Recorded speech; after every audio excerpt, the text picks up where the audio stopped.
ये voter ID का जो बखेड़ा है ये अभी शुरू हुआ है पिछले 2-3 हफ्तों से।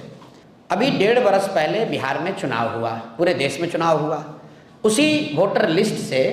देश की पार्लियामेंट का जो सबसे बड़ा सदन है, इस देश का लोकतंत्र का सबसे बड़ा मंदिर है, जिसके जरिए यहाँ के प्रधानमंत्री का चुनाव हुआ है, उसी वोटर लिस्ट से उनका चुनाव हुआ। अब आप बता रहे हैं कि वो वोटर लिस्ट फर्जी है, तो क्या चुनाव आयोग ये स्वीकार करने को तैयार है कि जो पार्लियामेंट का चुनाव हुआ जिसमें मोदी जी प्रधानमंत्री बने वो वोटर लिस्ट सही नहीं था? क्या वो फर्जी लोगों के वोट से बने? और अगर लोकसभा चुनाव के बाद से फर्जी लोग आ गए, जैसा कि बताया जा रहा है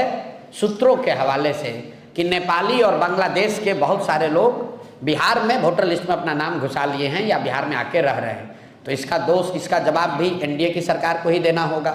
क्योंकि लोकसभा चुनाव के बाद बिहार में मोदी जी की और नीतीश जी की ही सरकार है, तो आपने ये कैसे अलाउ किया कि बांग्लादेश से लोग आकर यहाँ रह रहे हैं? आपका प्रशासन क्या कर रहा है? आप अगर नेपाल से लोग आकर बिहार में वोटर लिस्ट में नाम जोड़ रहे हैं तो बिहार सरकार की पुलिस और प्रशासन क्या कर रहा है? तो भैया किसी भी तरीके से वो आर्ग्यूमेंट देंगे, ये यही साबित होगा कि गलती उनकी है।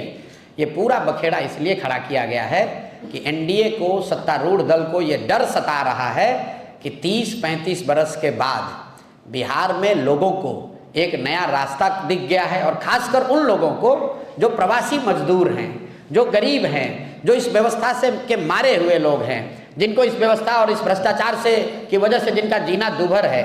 जो जानते हैं वो कभी भाजपा को, लालू को वोट नहीं देना चाहते हैं, अब लेकिन मजबूरी में देना पड़ता था, उनके सामने एक जनसुराज का नया रास्ता, नया विकल्प मिल गया है। तो अब भाजपा वाले, एनडीए वाले कोशिश कर रहे हैं कि इस तरह के युवा, इस तरह के प्रवासी मजदूर या समाज के वो वर्ग जो भाजपा एनडीए के खिलाफ वोट देने वाले हैं,